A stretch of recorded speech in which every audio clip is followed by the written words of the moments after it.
जब भी बच्चे के पहले स्कूल की बात आती है तो पेरेंट्स के लिए सबसे इम्पोर्टेंट पैरामीटर होते हैं safety, security, environment and learning. तो आज हम पहुंचे हैं वाईएस जेनेक्ट में, जो इन सभी बातों पर खरा उतर रहा है और आज हम जानेंगे कि वाईएस जेनेक्ट दूसरे स्कूलों से कैसे अलग है। क्या नाम है आपका? सर मेरा नाम प्रिया धवन है और वाईएस जेनेक्स में मैं एज एकेडमिक कोऑर्डिनेटर वर्क कर रही हूँ।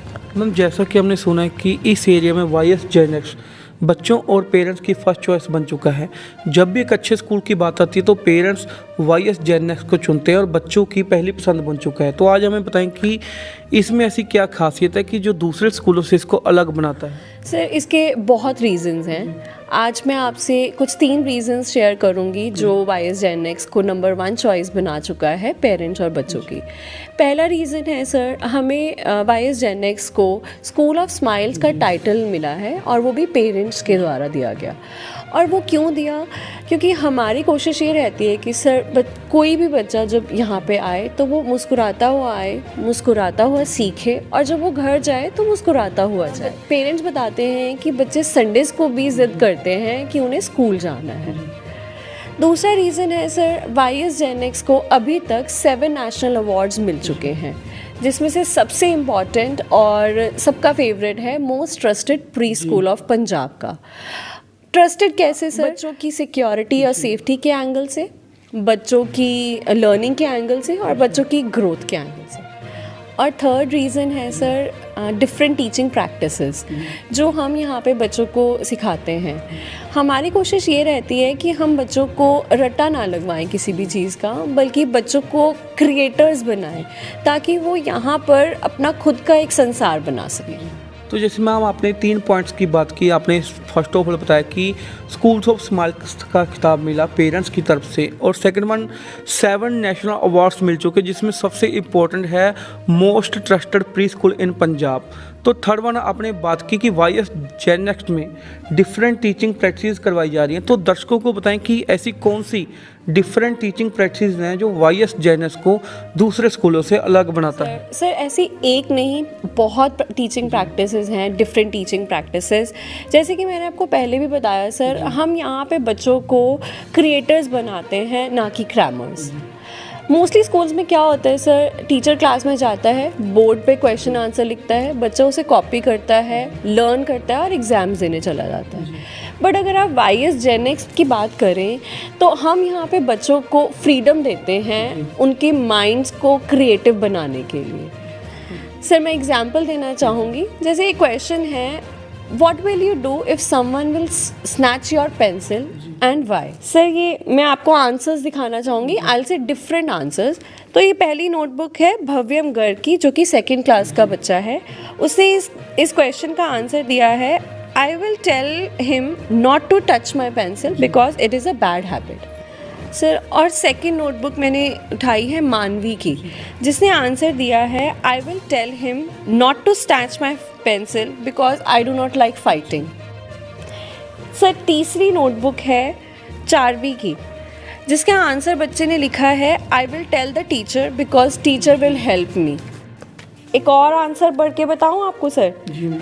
नेक्स्ट नोटबुक है विहान की, इसने आंसर लिखा है, I will tell my father because my father will talk to him. Sir ये तो सिर्फ 4 एग्जाम्पल्स हैं। अगर आप क्लास में जाके 40 नोटबुक्स भी उठाएं तो आपको हर नोटबुक में डिफरेंट आंसर मिलेगा आपको। तो this is why we are making the creators not crammers. और सर अब मैं बात करूँगी दूसरी टीचिंग प्रैक्टिस की, जो कि है how to teach grammar. Mostly schools में क्या होता है सर, ग्रामर को एक बहुत डिफरेंट सब्जेक्ट माना जाता है और बड़े ओल्ड तरीके से सिखाया जाता है। वाईएस जेनेक्स में हम बच्चों को ग्रामर किस तरह से सिखाते हैं वो मैं आपको दिखाती हूँ। जैसे कि आप ये देख रहे हैं सर, ये टेक्स्ट बुक है बच्चे की, ग्रामर बुक नहीं है, टेक्स्ट बुक है। बच्चे ने जब चैप्टर रीड करा तो टीचर ने उसको बोला कि आप इसमें जितने भी नाउन्स आ रहे हैं आप उसको सर्कल कर दीजिए। अगला चैप्टर आया, जब बच्चे ने ये रीड करा टीचर ने बोला आप इसमें सारे प्रोनाउंस सर्कल कर दीजिए। बिल्कुल डिफरेंट तरीके से बच्चा जो भी सीखता है वो रियल लाइफ में उसको कनेक्ट कर पा रहा है।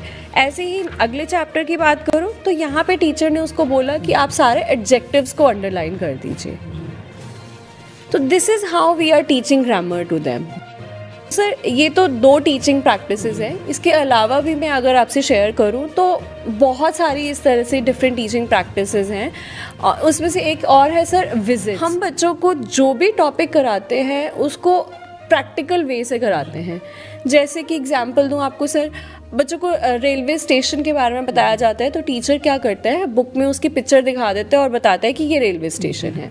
बच्चे को अगर सुपरमार्केट के बारे में बताना है तो बुक में से उसकी पिक्चर दिखा दी, ये सुपरमार्केट है। बट हम YS Gen X में किस तरह से कराते हैं, हम बच्चे को रेलवे स्टेशन लेकर जाते हैं, हम बच्चे को सुपरमार्केट लेके जाते हैं, हम बच्चे को पोस्ट ऑफिस लेके जाते हैं, हम बच्चे को फायर स्टेशंस लेकर जाते हैं और वहाँ जाके बच्चे को बताया जाता है उस पर्टिकुलर प्लेस के बारे में डिटेल में। ऐसे ही फ्रूट्स और वेजिटेबल्स की बात करें सर, बच्चे को अगर फ्रूट्स और वेजिटेबल्स सिखानी होती है तो टीचर बुक में दिखा देता है this is Apple, this is banana, this is brinjal and so on. But हम YS Gen X में क्या करते हैं, बच्चे को फ्रूट एंड वेजिटेबल मार्केट लेके जाते हैं। इससे बच्चा ना सिर्फ फ्रूट्स वेजिटेबल्स के नाम सीख रहा है बल्कि और काफ़ी चीज़ों को एक्सप्लोर कर रहा है जो उसकी नॉलेज में ऐड हो रही है। So this is how YS Gen X is different from other schools. इस तरह से हम बच्चों को डिफरेंटली सिखा रहे हैं सर।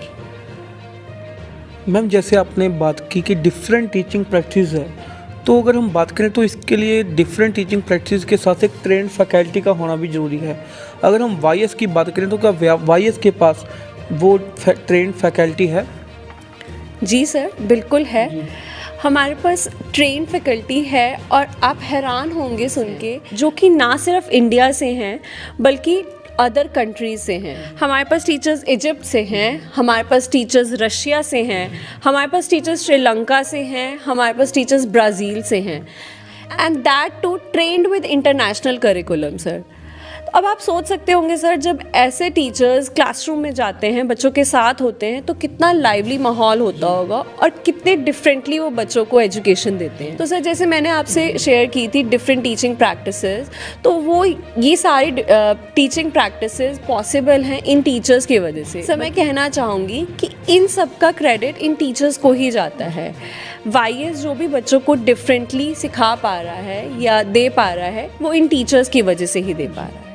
तो मैम जैसे आपने स्टार्टिंग में बात की थी स्कूल्स ऑफ स्माइल्स का खिताब है जो पेरेंट्स की तरफ से दिया गया है, तो दर्शकों को बताएं कि YS Gen X में ऐसा क्या है जो पेरेंट्स की तरफ से स्कूल ऑफ स्माइल्स का खिताब दिया है? पेरेंट्स की तरफ से हम YS Gen X को स्कूल ऑफ स्माइल्स का खिताब इसलिए दिया गया क्योंकि मैंने पहले भी बताया कि हमारी कोशिश हमेशा ये रहती है कि हमारे पास बच्चे मुस्कुराते हुए आएँ और मुस्कुराते हुए जाएँ। उसके लिए हम बच्चों के दिन की शुरुआत करते हैं बहुत एनर्जेटिक वे से, जिसमें हम बच्चों को बूटिंग अप कराते हैं। बच्चे की जब दिन की शुरुआत डांस क्लास से या म्यूज़िक क्लास से हो रही है, अब आप सोचिए उसका पूरा दिन कितना स्माइलिंग जाता होगा। फिर मैं बात करूँ सर क्लासरूम्स की, जब बच्चे क्लासरूम में जाते हैं वहाँ पे अपने टीचर्स से मिलते हैं, मैं तो ये कहूँगी कि वो उनके टीचर्स नहीं बल्कि उनके फ्रेंड्स हैं जो बच्चों को प्ले वे मेथड से सिखाते हैं। फिर मैं बात करूँ सर YS Gen X का इंफ्रास्ट्रक्चर आपने देखा होगा जो इतना वाइब्रेंट और इतना कलरफुल है, जो बच्चों के हिसाब से बना हुआ है। ज़्यादातर आपने देखा होगा प्री स्कूल्स होते हैं जो सिर्फ 2 कमरों में बने होते हैं, बट यहाँ का ओपन एनवायरनमेंट ही बच्चों के लिए कंफर्टेबल बनाता है। मैं प्राउडली कहूँगी कि we deserve this tag of school of smiles. तो आज हमने बात की मैम प्रिया धवन से, जिनसे हमने जाना कि YS Gen X किस प्रकार इस स्कूल को दूसरे स्कूलों से अलग बनाता है। अगर बात करें टीचिंग प्रैक्टिस की, गुड इंफ्रास्ट्रक्चर और बूटिंग अप सेशन जो YS Gen X को दूसरे स्कूलों से अलग बनाता है। BBN नेटवर्क पंजाब से सोनू उपल की विशेष रिपोर्ट।